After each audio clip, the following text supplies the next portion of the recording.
Sejam bem-vindos a mais uma live do programa Casamento Sem Crise. Parece bom demais para ser verdade, mas é possível sim. Eu e Sandra já estamos casados há 24 anos, indo para 25 anos de casado, e a gente quer passar para vocês, através desses vídeos do canal, como fazer isso. Acompanhem a gente. Meu nome é Fábio São, para quem não me conhece.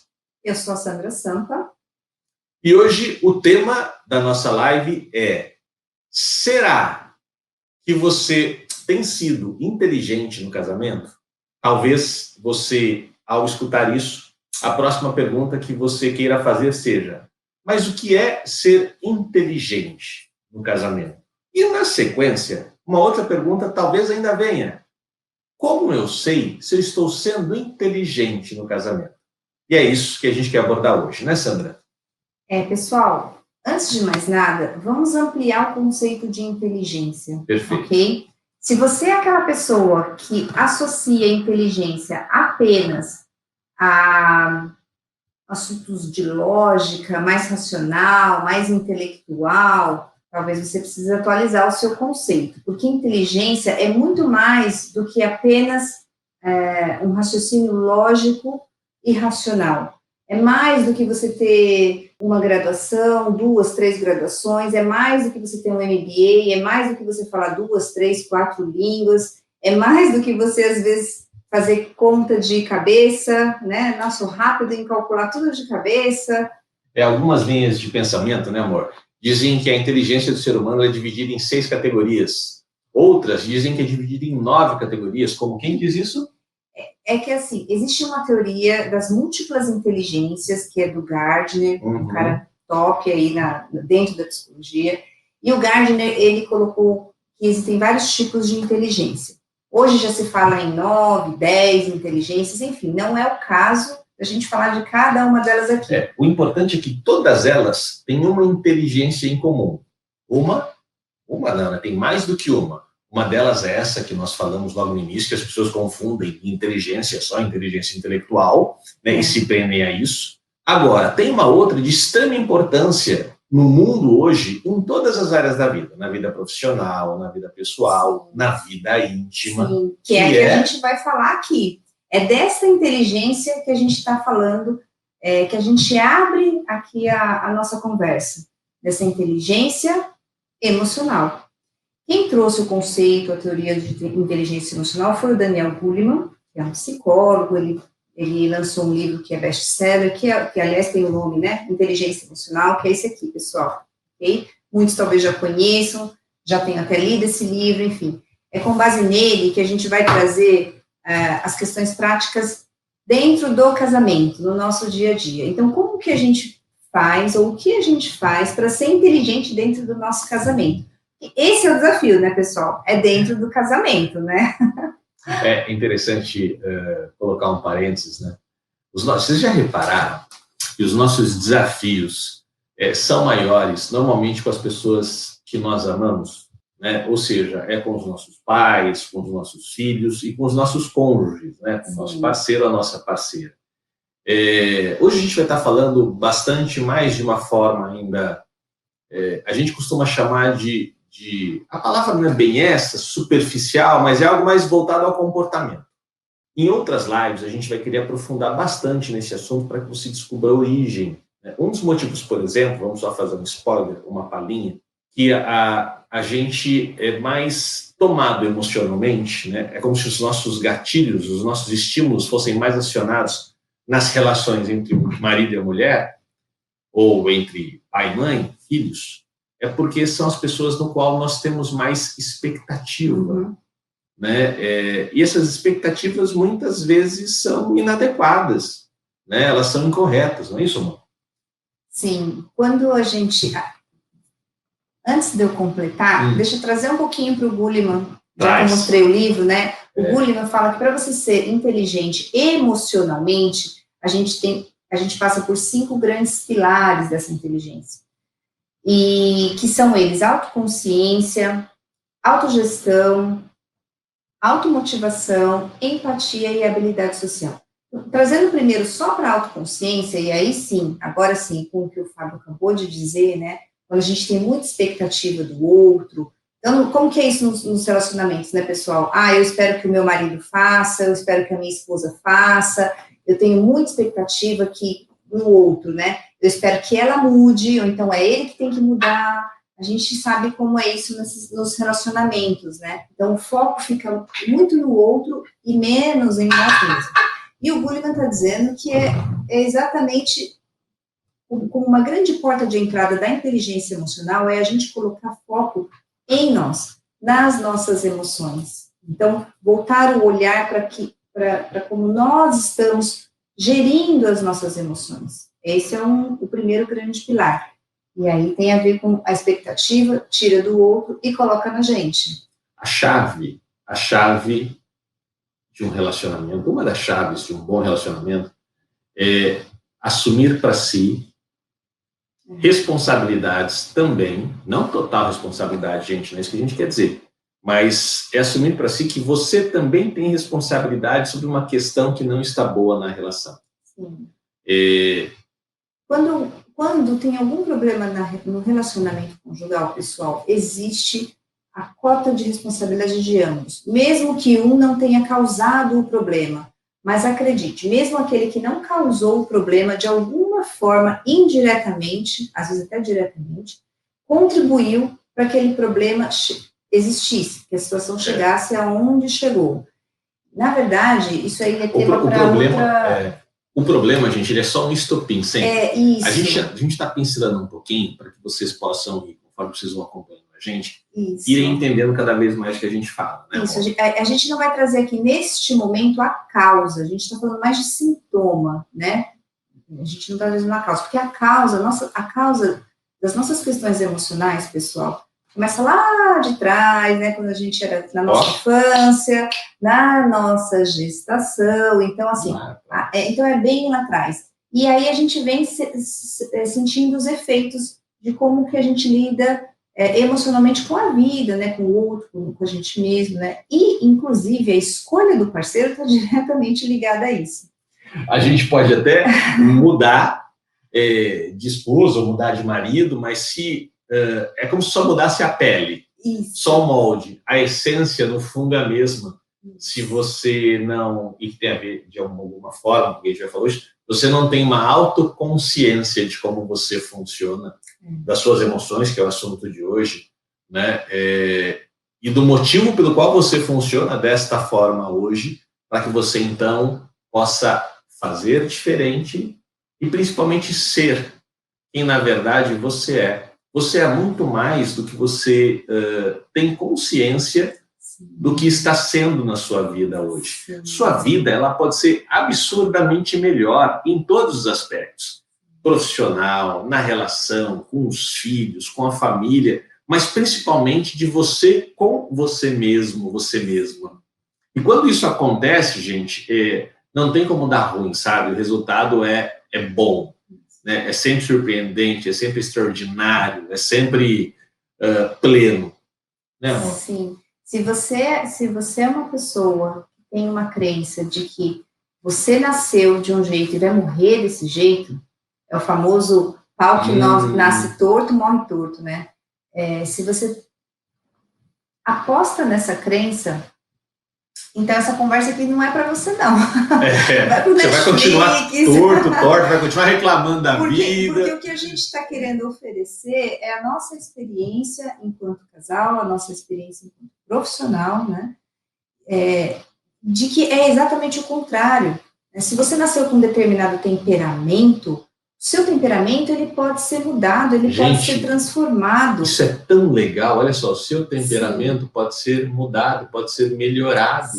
E quando a gente diz mudado e melhorado, a gente não está falando assim de mudar e melhorado para o outro. Naturalmente o outro ele vai se beneficiar disso, mas ele pode ser mudado e melhorado para que você seja mais feliz, ou talvez comece a se sentir feliz, se isso ainda não aconteceu na tua vida.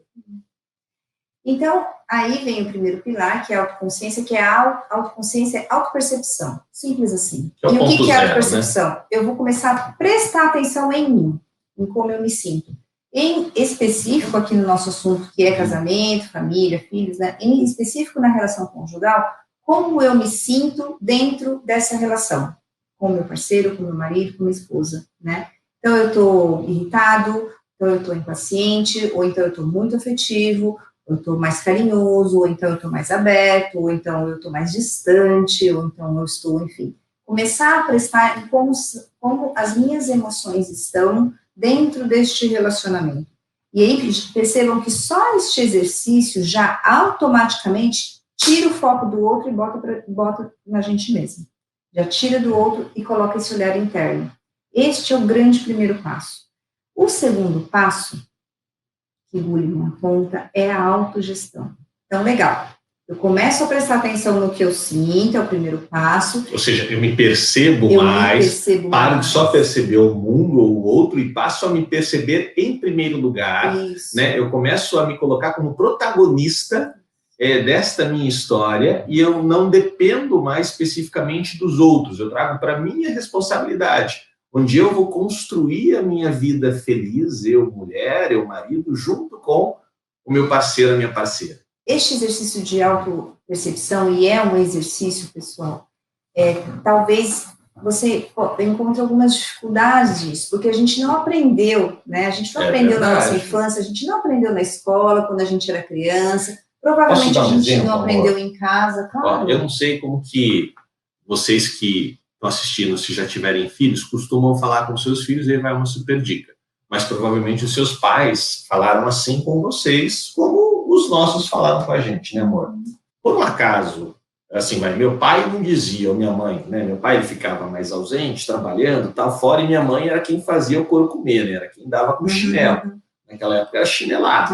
Sim. Ela não me perguntava assim. Nós somos a geração do chinelo, a geração né? do chinelo. Que apanhava de chinelo. E, aliás, meu pai falava isso com mais frequência. Ele falava assim, ó, pensa se o que você fez está certo. Pensa se o que você fez é coerente. Você já pensou que poderia ter acontecido com a pessoa que se machucou? Você já pensou, sabe? Você já pensou? Ou então os pais disseram, você fez errado, você fez assim, você fez assado, esse não é certo. Onde é que você estava com a cabeça? Olha só, onde é que você estava com a cabeça? Nenhum deles perguntou assim, filho, você estava se sentindo como quando você fez isso? E depois que você fez isso, e você viu que o resultado não foi bom, você se machucou, ou você tirou nota baixa, ou você brigou na escola, como é que você está se sentindo agora? Por quê? Assim, eu imagino que você, quando brigou na escola, talvez tenha sentido raiva. Às vezes essas palavras, vamos supor que não é o caso, mas que eu estivesse sofrendo bullying. Né? E os meus pais, por não perguntar esse tipo de coisa para mim, não vão saber que eu estou sofrendo bullying. Eles só vão, de repente, olhar o bilhete da escola, porque eu briguei, e ainda dei uns pega no outro garoto, bati nele, e vão vir para cima de mim. Mas talvez eu só tenha me defendido. E talvez eu tivesse que ter devolvido. Óbvio que a agressão nunca é a melhor resposta. Né? Mas eu também não fui treinado para fazer diferente. Os pais podiam, sabendo o que eu estou sentindo e me fazendo perceber o que eu sinto, conseguirem já me treinar para que eu fosse mais inteligente emocionalmente naquela época. Então, assim, os nossos pais não nos ensinaram a isso, né? O que você ia dizer, meu amor? Os nossos pais não nos ensinaram porque também ninguém os ensinou, né? E aí vem essa repetição. Por isso que a gente disse em algum momento aqui agora, mais antes da live, que a forma como é o nosso temperamento hoje vem desde lá de trás. Sim, sim. Né? Então, nós não aprendemos lá atrás nem a dar nomes para as nossas emoções, não é mesmo, pessoal?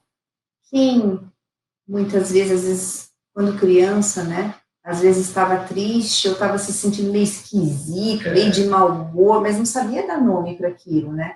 Na verdade, até hoje, enquanto adultos, né, tem um monte de adultos que têm emoções diversas e não conseguem nomeá-las, né? O que é isso que eu estou sentindo, né? Isso é bom, isso não é, né?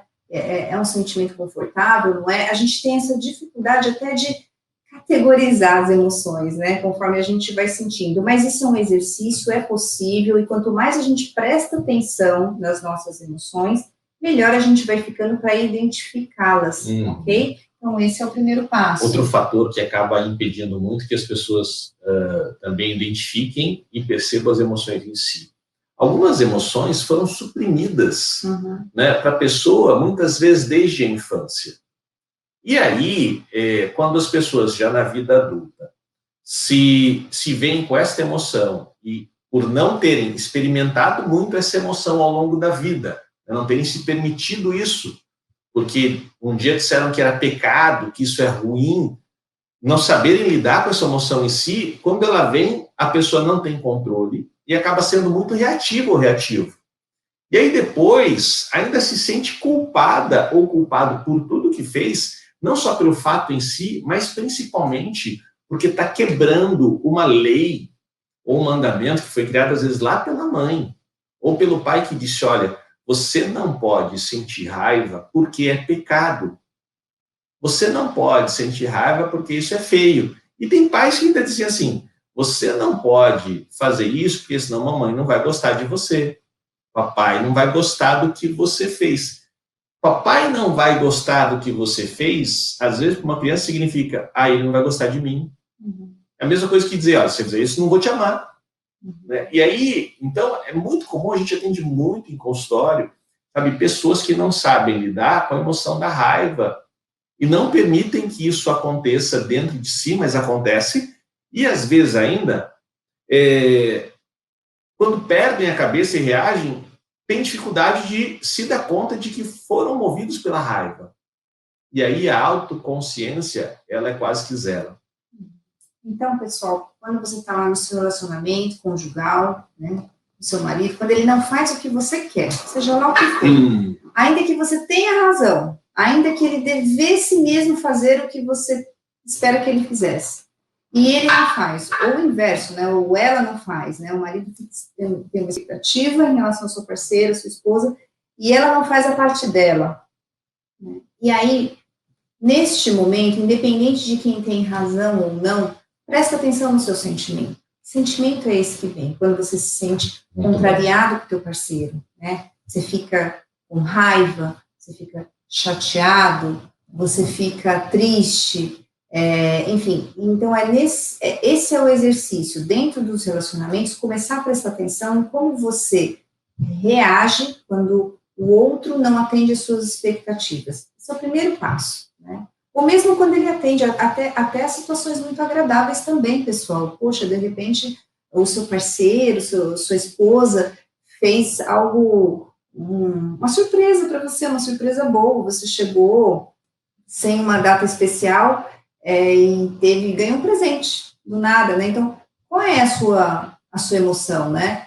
Porque tem pessoas que também não sabem nem receber direito as coisas boas também. Então, não necessariamente coisas boas te levam a emoções boas. Tem algumas vezes... É muito comum. A gente não sabe nem lidar com as emoções, sejam elas boas, sejam elas ruins, vamos chamar assim, né, nessa divisão. Mas, enfim, presta atenção nas suas emoções, isso é a autopercepção. E aí, o próximo passo. O segundo passo, o segundo pilar da inteligência emocional é a autogestão. O que é isso? Autogestão ou autorregulação é o que eu faço com esse sentimento que está em mim. Como eu lido com ele. Então, primeiro eu presto atenção e identifico o que está em mim. Segundo passo, como eu lido com isso? Então, como eu controlo uma raiva, como eu controlo uma euforia, como eu controlo uma alta ansiedade, especificamente no casamento, né?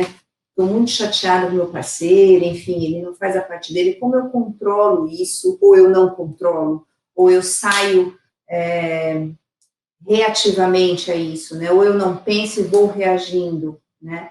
Como que eu lido com essas emoções? E quanto mais eu souber gerir isso, né, lidar com isso, mais inteligente eu sou. Lembra? A inteligência emocional passa pelos 5 pilares e a aferição de como eu sou inteligente emocionalmente passa por essas etapas. Então, a autogestão, num exemplo, ele faz algo que me chateia. No dia a dia mesmo, não precisa ser algo grande, a gente está falando de situações do dia a dia. E acontece.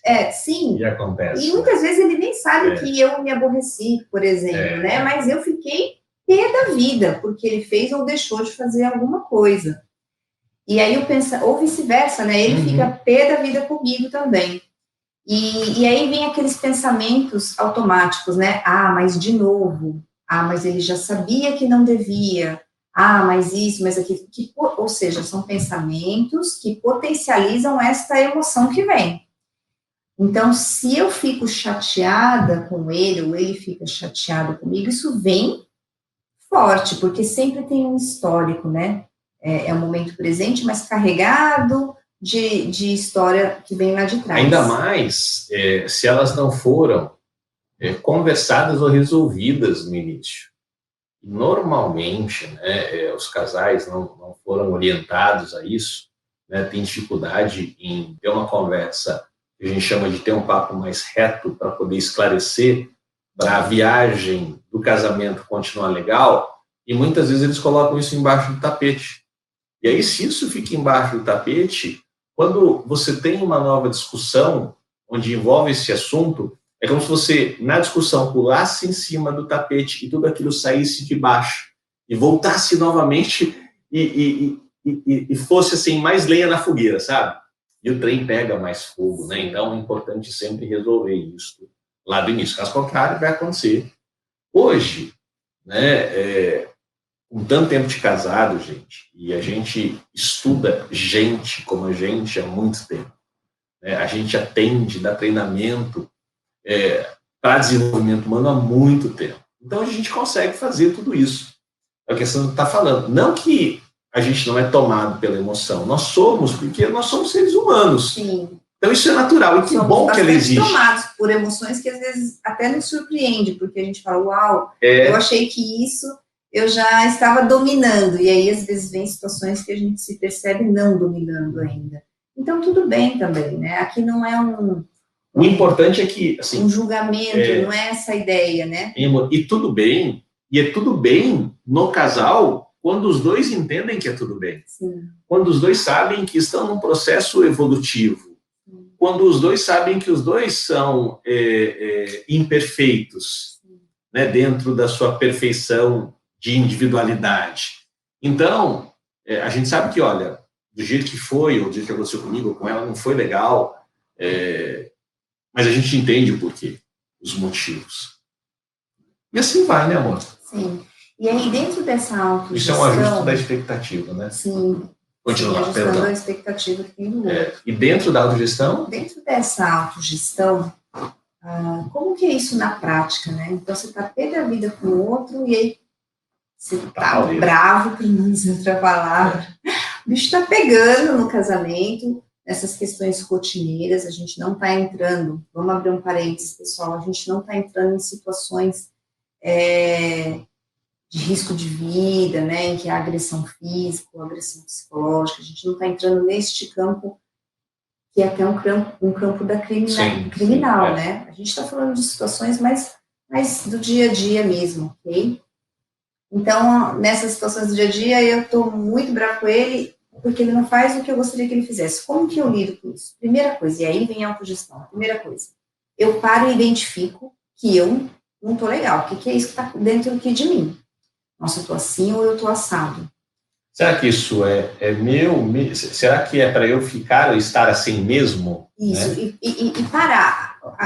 Uma das grandes coisas é que quando a gente é tomado pela emoção, que a gente, neurologicamente, nós somos, nessa hora, a gente é tomado pelo sistema límbico no nosso cérebro, né? O sistema límbico é como se ele sequestrasse a nossa razão e vem a emoção e toma a gente. E aí a gente reage. Então, nessas horas é parar, parar fisicamente mesmo, né? Parar, para trazer, quando a emoção está muito alta, a gente tem que buscar a razão para dar uma equilibrada, ok? Assim como quando, às vezes, a gente está muito só no racional, só na lógica, né? E a gente chega, às vezes, até a ser frio, né? Demais, a gente também tem que buscar a emoção para dar uma equilibrada. Então, na hora que a gente se sente contrariado... Tem um ditadinho que é mais ou menos assim, ó. Se você está muito chato, traz emoção. Né? Se você perdeu a cabeça, traz a razão. Né? Porque a pessoa muito racional é chata, sabe? Parece que nada, é uma pessoa sem graça. Ela é técnica demais. É. Imagine um relacionamento, pessoal, técnico demais, né? Deve ser meio chato mesmo. Eu, felizmente, nunca vivi um Quem tem um pouquinho mais de idade, né? Embora séries não é o Spock, né? O cara que não tem emoção. Razão, sabe? Ele não tinha emoção para nada, e o Capitão James Kirk, ele tentava estimular o Spock a dar uma risada. O dia que ele arrancava, assim, talvez um senso de humor do Spock, ele queria comemorar. Então, a pessoa muito racional é chata, precisa de emoção. E a pessoa que é muito emocional, muitas vezes é inconsequente. Aí precisa de razão.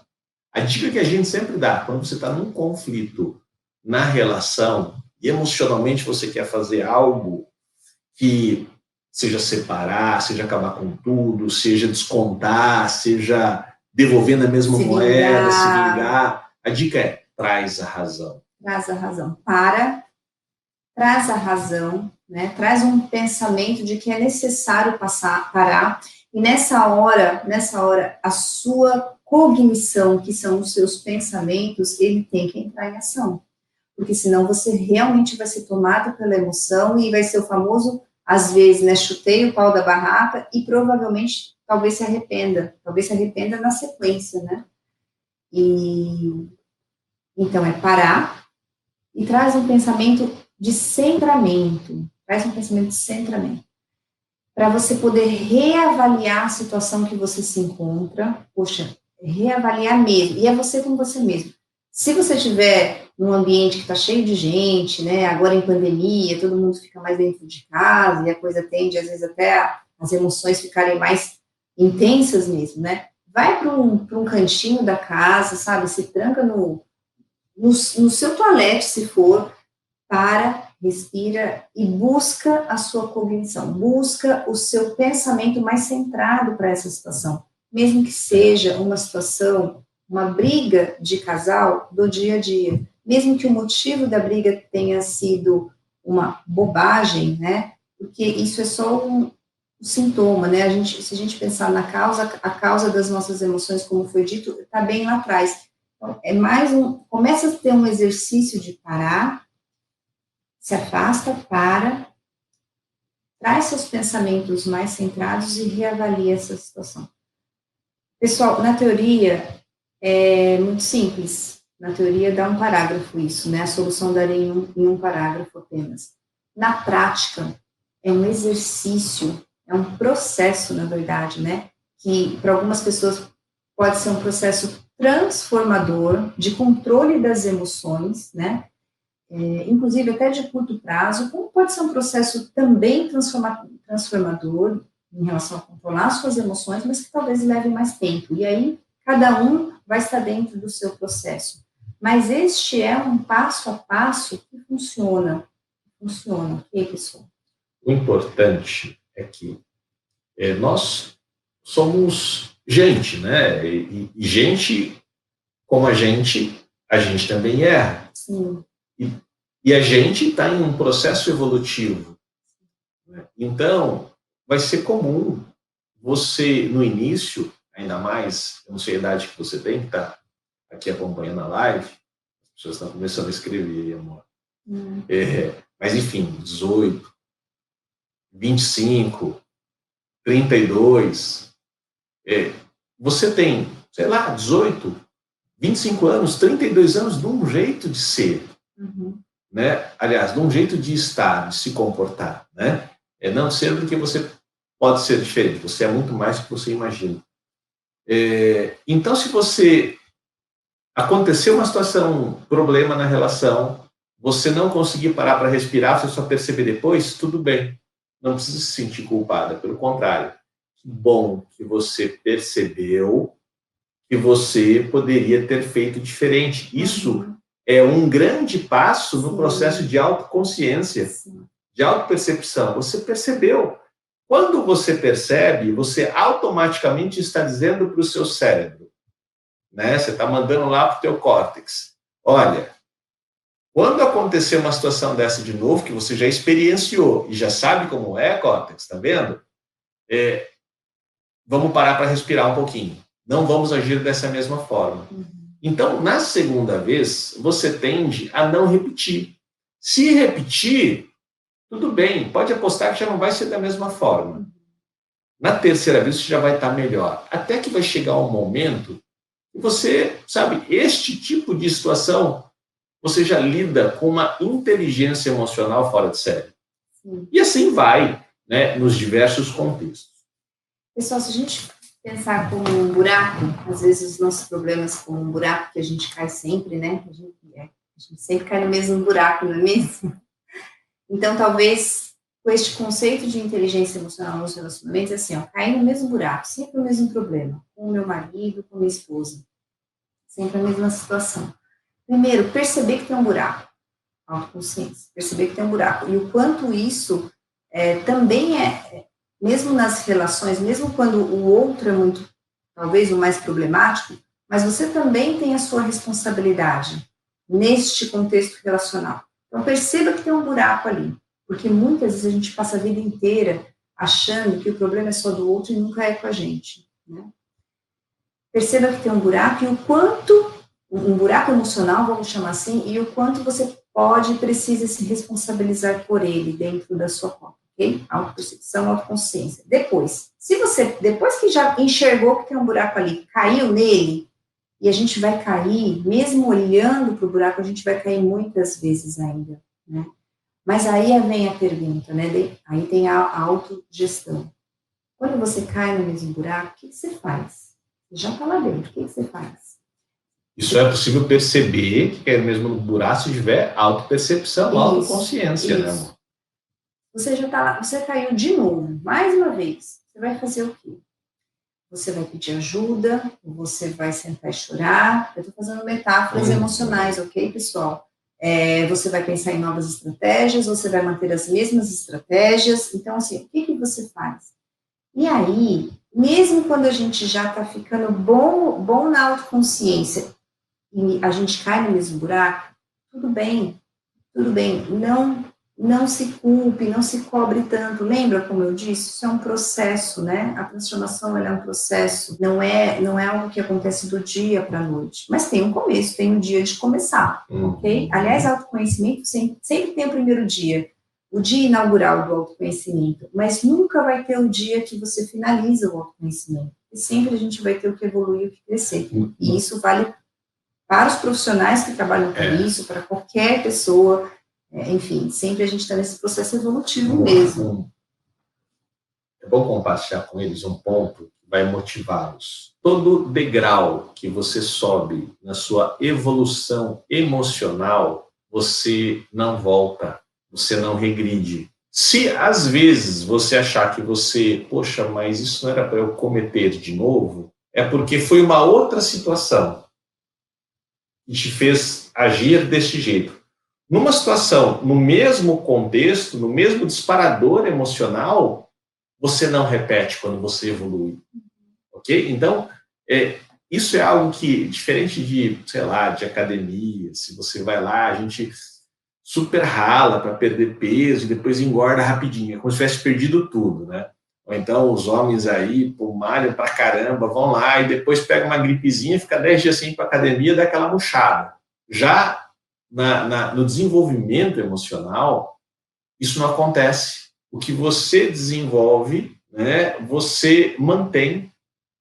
Você só vai perder se você tiver alguma questão de saúde mental.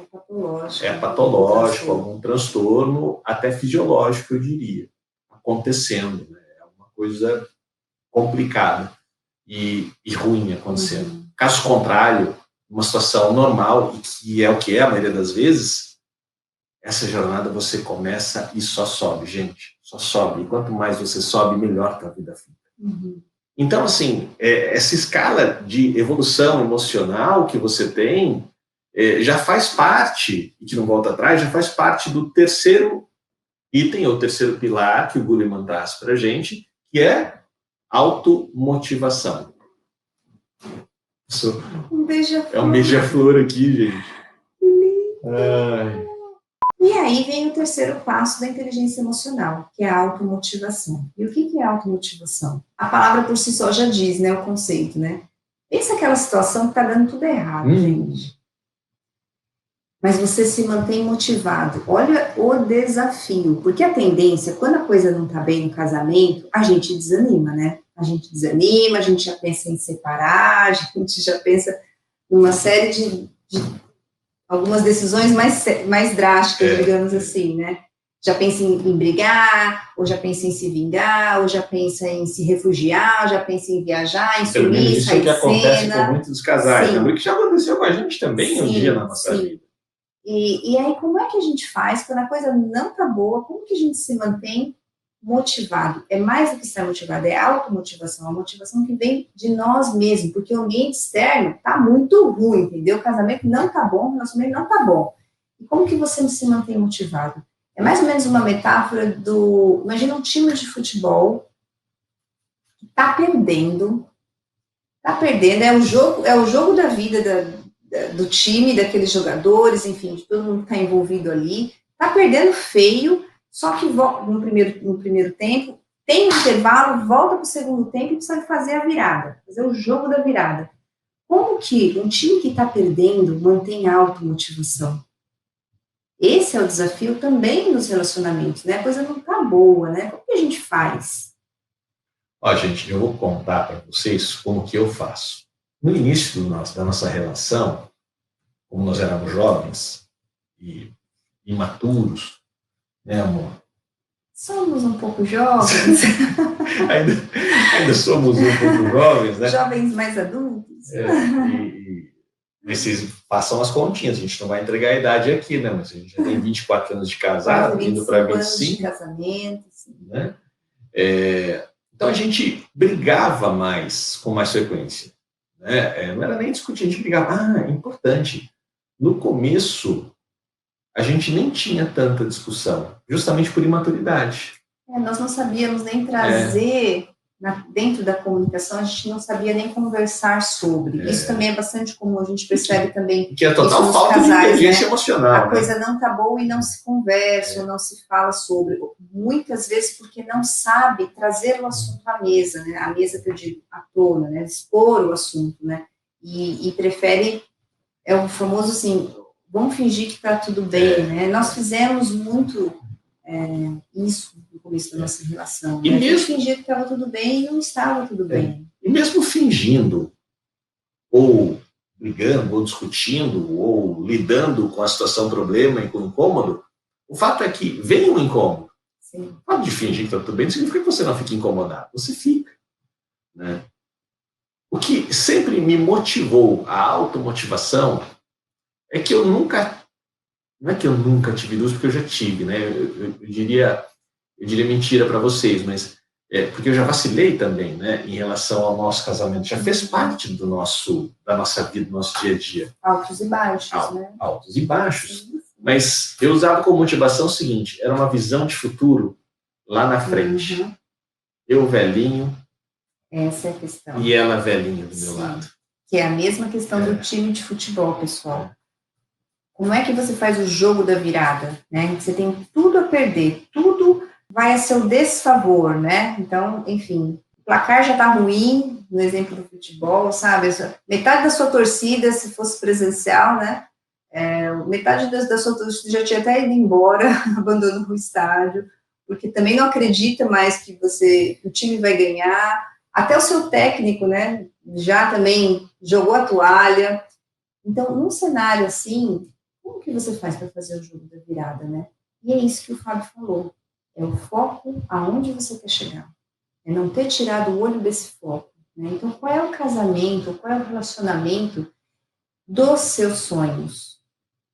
Qual é o casamento que você quer para você, se você ainda não tem? Claro que a gente não está falando em perfeição, pessoal. A gente não está falando de altas expectativas inalcançáveis. A gente está falando de sim, é possível sim ter casamentos, ter relacionamentos harmoniosos, sabe? Com o pé no chão. Sem crises é possível? Sim. Sim. Com alguns problemas, né? Mas problemas que são digeridos conforme vão aparecendo, exatamente para que as crises não aconteçam. Ou seja, esses problemas não vão gerar uma crise, não vão se tornar. Se transformar numa crise. E se transformarem em uma crise, é saber lidar melhor com essas crises, caso elas venham. Então, a virada do jogo é essa, você tem clareza do que você quer. Você tem clareza que você quer manter o seu relacionamento? Você quer manter a sua família, né?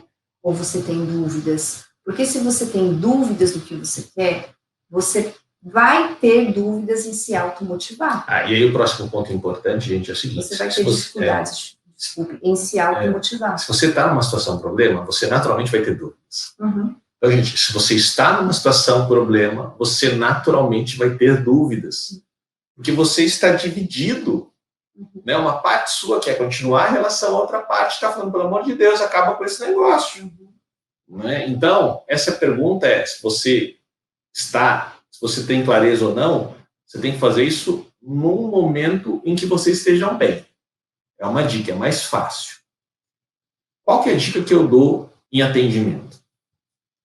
Eu vou falar para você primeiro, então, como que funciona aqui comigo. Você lembra que eu falei que eu já via eu, velhinha, ela velhinha do meu lado? Então, como que eu me automotivo?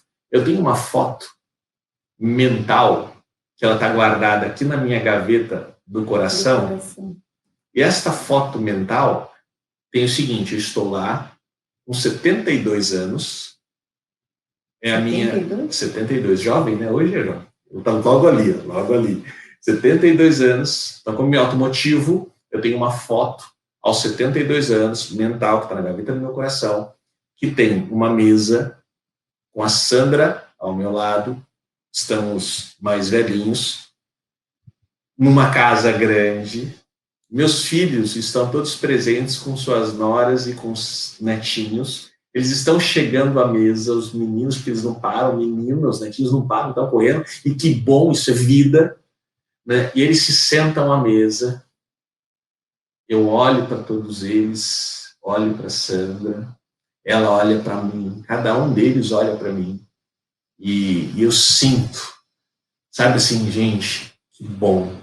Talvez um sentimento de missão cumprida também, né? Missão cumprida, valeu a pena. Por que isso valeu a pena? Porque, naturalmente, nós encontramos dificuldades na vida e que se transformam em dificuldades no casal, muitas vezes. E pessoal, falando em dificuldades, separar é uma grande dificuldade também. Se manter casado é difícil? É difícil. A gente nem gosta muito dessa palavra difícil, né? Tecnicamente, a gente usa a palavra que é um desafio. Desafio. Mas vamos falar mais claramente, popularmente. É difícil se manter casado? Muito. Mas é difícil separar? Muito também, né? Tudo tem o seu preço. Então, é difícil a gente investir numa carreira, por exemplo, né? Vou estudar, vou investir. É muito difícil também, né? Requer muita energia da gente, planejamento, investimento de tempo, de dinheiro, intelectual, enfim. Mas é muito difícil. Mas também é muito difícil viver acomodado e, enfim, não ter uma perspectiva profissional, né? Então, assim, sempre as dificuldades, elas vão aparecer, quer você jogue no time A, quer você jogue no time B, né? E aí que vem, quais são, a pergunta, né, quais são as melhores escolhas para você? Se a sua melhor escolha é o time A, é se manter, por exemplo, casado, que bom. Se a sua melhor escolha é o time B, é se separar, ok também. Só que antes de tomar essa decisão, de chutar o pau do barraco, enfim, né, vamos avaliar com inteligência emocional, né? Vamos parar, vamos analisar todo o contexto, né? O que está acontecendo com o outro, o que está acontecendo com você, né? O que dispara isso, de onde vem isso, é causa, sintoma. Então, por isso que é um processo. Então, a gente está dando aqui algumas dicas de um processo, né? De uma jornada de autoconhecimento. E aí, nesse processo, nessa jornada, você se recorda que em um determinado momento nós dissemos assim, quando você estiver numa situação problema, na dúvida, traga a razão, né? Porque se você se perguntar, poxa, e agora? Não, tem certeza que você quer continuar casada ou casado? Dependendo de como está a crise na relação, ou do tamanho da dor que um dos cônjuges está sentindo, vai ficar numa dúvida grande ou a resposta B seja, olha, eu quero me separar. Né? Então, qual que é o exercício que eventualmente eu faço em consultas quando vem um casal ou com um dos cônjuges que me procura? A primeira coisa que eu faço, uma das primeiras, é trazê-los para a razão. Como que eu faço isso? Presta atenção. Você pode fazer isso com você mesmo, em casa, você mesma. Se você não conseguir o resultado esperado, procure um profissional. Como assim, se eu não conseguir, procure um profissional? Porque quando a gente está muito associado, muito associada, muito envolvida, a dor é muito grande. Associado à dor, né? A dor é difícil de ir para a razão, porque a dor é muito grande, a dor te puxa. Sim. Então é difícil. A dor nos toma, né? Nos envolve, nos toma. Sim. Então, a pergunta é simples, assim, olha, primeiro a gente identifica a situação de problema, de queixa do casal. E leva isso para o comportamento que o marido ou a esposa está tendo naquele momento. E aí, a próxima pergunta é, se nós tirarmos esta situação, problema da sua vida, se isso não tiver se acontecendo na sua relação agora, quando você olha para esse marido, para essa esposa, você gosta do que você vê? Normalmente a resposta é sim, eu gosto. Se você tem mais de um problema, porque foram acumulando, tira todos esses problemas da frente. Olha o que o seu marido e a sua esposa sem esses problemas. Você gosta? Gosta. Isso que você vê, você gostaria de envelhecer ao lado? Normalmente a resposta é sim. E aí eu vou desenvolvendo isso até que a pessoa também possa tirar a própria foto dela, na idade que ela quer, 70, 80, quantos anos for. A foto mental. Esta foto mental que vai ser arquivada novamente na gaveta do coração. E sempre que esta pessoa cai numa situação de problema, antes de se tornar uma crise, ela puxa essa foto, deixa essa emoção, que essa foto, que acompanha essa foto, tomá-la por inteiro e combater a tristeza, a raiva, a magoinha, a irritação, o sentimento de vingança, sabe? A vontade de jogar tudo para o ar e fazer, como a Sandra falou, respirar, sabe? Ou contar até 10 para agir diferente, para ser diferente, ou para ter mais paciência, sabe? Enfim, para buscar o recurso pessoal que precisa para que essa situação melhore. E, preferencialmente, para que resolvam a situação. E depois, amor, da automotivação, o que nós temos? Bom, o quarto grande pilar da inteligência emocional é a empatia. Palavra da moda, né? Todo mundo já ouviu falar, ou conhece, ou vivencia a empatia, né? Que é o famoso se colocar no lugar do outro, né? Esse é o quarto pilar da inteligência emocional. Qual que é um grande erro que as pessoas cometem para se colocar no lugar do outro? Primeiro, eu só consigo enxergar no outro o que eu, de alguma forma, enxergo em mim. Então, volta para o primeiro item que o Goleman trouxe para a gente, lembra? Autoconsciência. Quanto maior a minha autoconsciência, e quanto mais eu usei da minha autogestão, né? E quanto mais eu usei da minha automotivação, eu sou capaz de perceber o que está acontecendo no outro. Sou capaz de me pôr no lugar do outro e, às vezes, sentir o que ele está sentindo. Talvez a gente possa fazer como uma metáfora de cardápio. Sabe quando você vai no restaurante, tem o menu, tem o cardápio? Então, quanto maior é o meu cardápio de emoções que eu já percebi em mim, né, quanto mais rico é esse menu, né, mas também esse mesmo menu, esse mesmo cardápio me serve de referência para que eu possa compreender a emoção do outro também. É uma via dupla, né, nesse autoconhecimento. Então, perfeito, amor. Então, você só vai ser capaz de ser empática ou empático com o outro se você enriquecer o seu cardápio pessoal. E, para enriquecer o cardápio pessoal, o primeiro ponto é você ter um cardápio, porque se você não exercitou a autoconsciência, a autopercepção, nenhum cardápio você tem.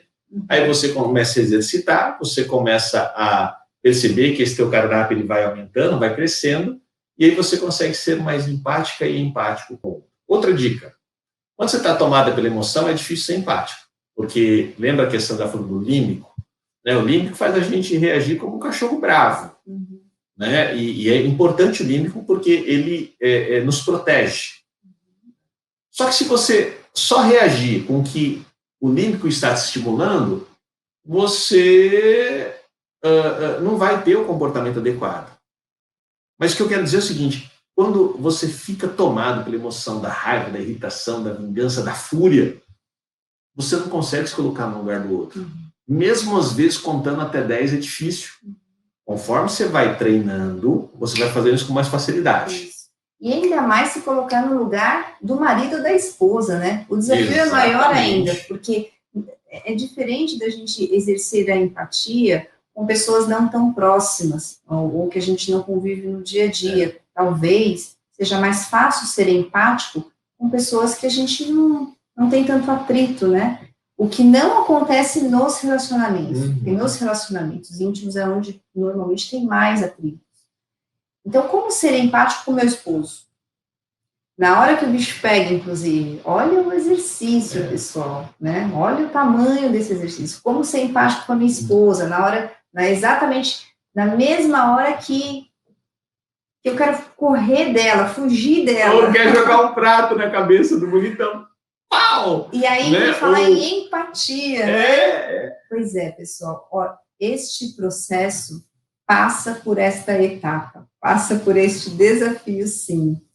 E uma vez que a gente começa a experimentar o poder da empatia, né? A gente vai mudando a nossa percepção do outro, a nossa percepção do mundo, a nossa posição também neste contexto muda, é transformador. E a gente vai virando gente, né, amor? A gente vai começando a ter, assim, a nossa habilidade em ter compaixão, sim, ela amplia de uma forma tão linda, sim, gente. Porque a empatia genuína, né, ela necessariamente traz como consequência o exercício da compaixão. Do respeito ao outro, né, do permitir que o outro exista, do desapego de si. É uma evolução. A empatia, eu diria que é uma maturidade, é o desenvolvimento e um dos auges da maturidade emocional. Quanto mais empatia você tem por si e pelo outro, e tem gente que só tem empatia pelo outro, não tem por si, né? Então, quanto mais empatia você tem, eu diria que mais pronta você está para um bom relacionamento. Isso. E quanto mais empatia você tem, mais oportunidade você dá para que o outro mude, para que o outro cresça. Lembra que a gente falou, não adianta você ficar gritando, mandando, berrando, falando, que, sabe, assim, cobrando. É importante, às vezes, sim, existem formas de fazer. Mas quando você age empaticamente, você encontra o caminho mais adequado de se colocar, do que falar, de como se posicionar e da estratégia, né? Ou seja, de como você vai administrar na autogestão, como você vai administrar melhor essa situação. No nosso caso, nós passamos por diversas etapas. Gente, o que a gente está falando para vocês é o seguinte, se você tem pouco tempo de casado, você tem algumas opções para ficar competente no casamento. Uma é estudar, fazer terapia, fazer cursos de aperfeiçoamento, de autopercepção, autoconhecimento, ler muito. Ler um livro desse de quase 400 páginas aqui, sabe? E muitos outros mais. Assim, a gente não vai nem... Não é o caso, mas já que a gente começou a falar, o que nós já investimos em autoconhecimento, em autodesenvolvimento, cada um teria um apartamento seu. Só nisso. Em viagens no exterior, em cursos fora, sabe? Algo assim. Então, a gente vai compartilhar, são coisas que aconteceram ao longo desses anos que você não precisa esperar se conseguir chegar nesses anos. Já pode aplicar agora. Então, uma das coisas que a gente fazia, hoje a gente não precisa mais, porque nós amadurecemos, evoluímos, num momento mais maduro, quando um dos dois não dava conta da emoção, um dizia para o outro assim, olha, esse assunto é melhor a gente não conversar agora. E o outro tinha que ter maturidade para falar assim, então tá bom, porque normalmente o outro não quer, não, vamos resolver agora, o que é isso? Não, vamos falar agora. Então tá bom, não é agora? Então, tá bom. E o esperar para conversar sobre depois, o esperar é exatamente para que essa emoção que estava dominando dê uma baixada. Para que entre um pouco da racionalização. Então tinha que ter esse time. Tanto ele precisava desse time, como às vezes era eu. E aí a gente começou a entender. Pessoal, isso demorou muito tempo para chegar nesse nível. Mas a gente começou a entender que talvez no dia seguinte, por exemplo, a gente vai conversar sobre um assunto importante, né, um assunto que sai faísca, que sai fumaça, e que às vezes explode, inclusive, a gente vai conversar sobre isso num outro momento e não agora. Porque agora, se a gente prosseguir, vai explodir mesmo. E o que poderia ser explodir? Se a gente conversar sobre isso agora, a gente se separa agora mesmo. Porque tá todo mundo com a emoção à flor da pele. E pode, às vezes, assim, sabe, agir de um jeito que não queria agir. Falar coisas que não gostaria de dizer, quando dá para voltar atrás. Não é que não dá. Quem fala se arrepende, mas aquela marca fica, aquela ferida fica. E aí a empatia entra, vamos supor, de um se colocar no lugar do outro, até para perceber esse time também. Puxa, vamos dar um tempo que o outro está precisando. Talvez eu não precise de tempo nenhum, mas o outro precisa. Então eu me coloco no lugar dele e aguardo, por exemplo, né? A empatia, ela vem muito, ela começa, né, quando a gente abre mão um pouco das nossas próprias convicções, a gente abre mão um pouco das nossas razões, das nossas certezas, de que eu que estou certo, de que eu que mereço mais, ou eu que faço mais, ou eu que eu. A gente abre mão um pouco do nosso espaço de muito eu para se colocar, ou para encaixar um pouco o outro, e viver um pouco na pele do outro, nem que seja por 1 minuto. Mas vale, não é pelo tempo que você está sendo empático, mas é na profundidade, né, na qualidade dessa empatia, né? Então, analisar o que o outro está vivendo, em que contexto, o que está acontecendo, que pensamentos que passam no outro, no seu parceiro, né? Nossa, ele está tão assim, ou ele está tão assado, da onde vem isso? Há quanto tempo ele está assim? Será que é do trabalho? Será que é comigo? Será que é de alguma outra razão? Começar a se pôr no lugar dele, né? Ou no lugar dela, né? Poxa, se fosse eu no lugar dela, da minha esposa, talvez eu tivesse a mesma reação, inclusive. Talvez sim, talvez não. Mas começa com essa reflexão, com essa abertura interna de se colocar no lugar do outro. Este é o exercício da empatia, né? A gente sair de cena um pouco, para pôr um pouco o outro na cena. E aí, gente, olha, eu peço desculpas se o que eu vou dizer talvez seja muito direto, ou direto para você, né? Mas a nossa missão é de transformar pessoas, é de salvar casamentos. E que isso aconteça rápido, para que vocês possam viver sem crise, pelo contrário, para que vocês possam viver o melhor casamento da vida de vocês o quanto antes, e continuarem assim. Então, o que eu quero dizer para você, esposa, para você, marido, é que se você se percebeu, na sua percepção, que você não tem sido empática ou empático, não tem se posto no lugar do outro, o que eu quero dizer para você é: no mundo não existe só você. Enquanto no mundo só existir você, às vezes as pessoas não têm nem consciência de que só existe ela, ou que só olha para ela ou ele. Mas enquanto você só olhar para suas dores, ou achar que só você tem problema, ou achar que só você é a prejudicada ou prejudicado, este casamento vai sim ter mais problemas do que precisa ter. E este casamento vai sim passar por muitas crises.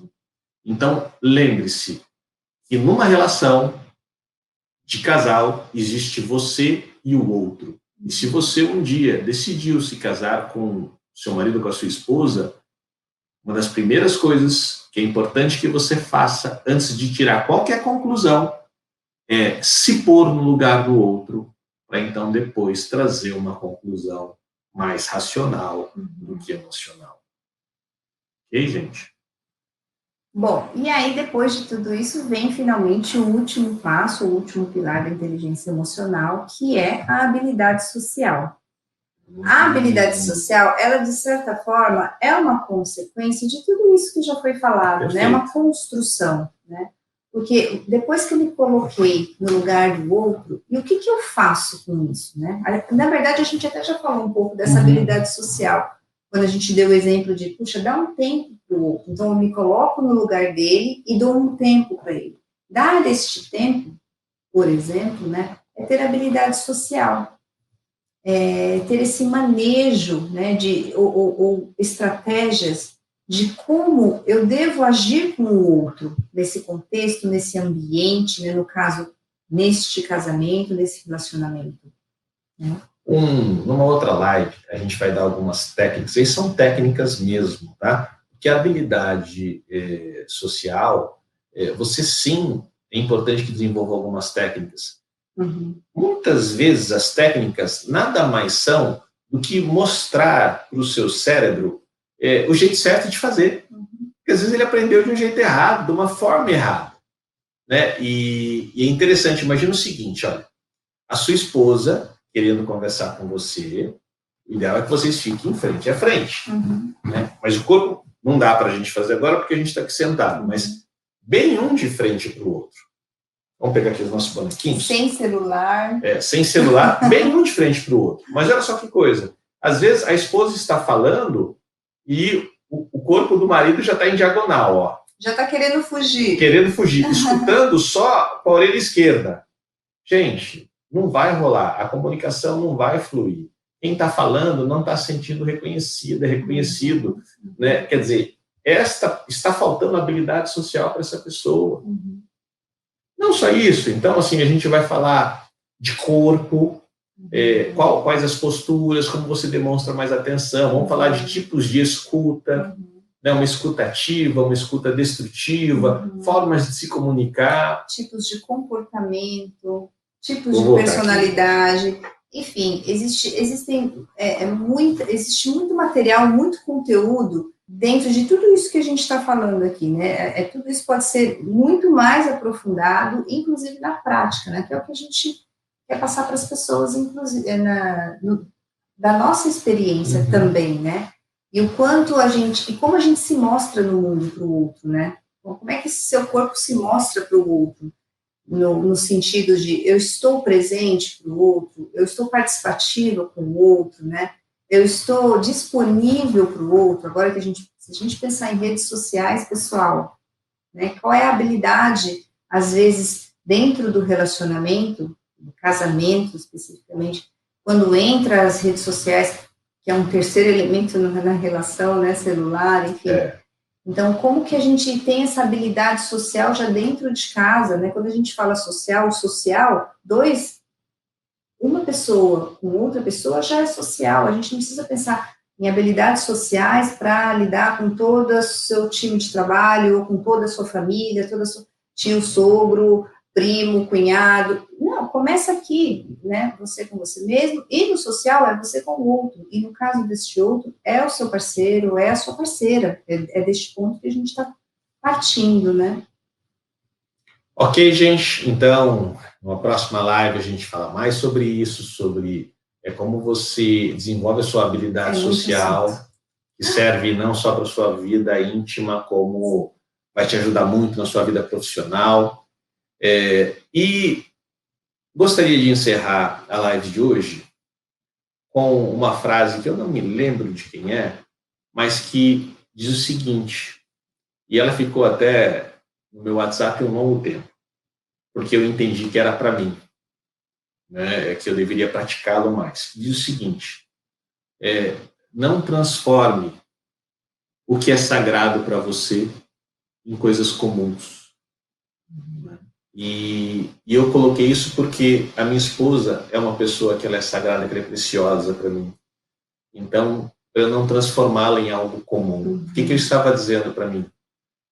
Fábio, tome esta decisão, não transformar o que é precioso, o que é sagrado para você em coisa comum.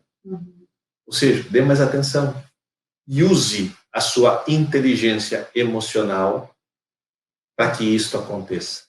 A favor do seu casamento, a seu favor e a favor do seu casamento, né? E esse é meu recado para você final nesse momento, né? Não desista daquilo que você já apostou lá atrás, né? Se você chegou e fez um contrato de casamento, de união estável, enfim, com alguém, né? Você tem um parceiro, você tem uma esposa, enfim. Antes de desistir, vamos reavaliar isso, né? Vamos rever esse contexto, vamos fazer talvez ajustes, muitos ajustes, poucos ajustes, mas não desista de pronto, né? Porque o casamento, ele tem de tudo para ser, sim, sagrado para você, para mim, porque a essência do casamento traz isso, né? Traz de que não é algo comum, sempre é um evento, é uma vivência, uma experiência especial, transformadora e sagrada, sim. É isso, pessoal. Até a próxima live. Muito bom estar com vocês.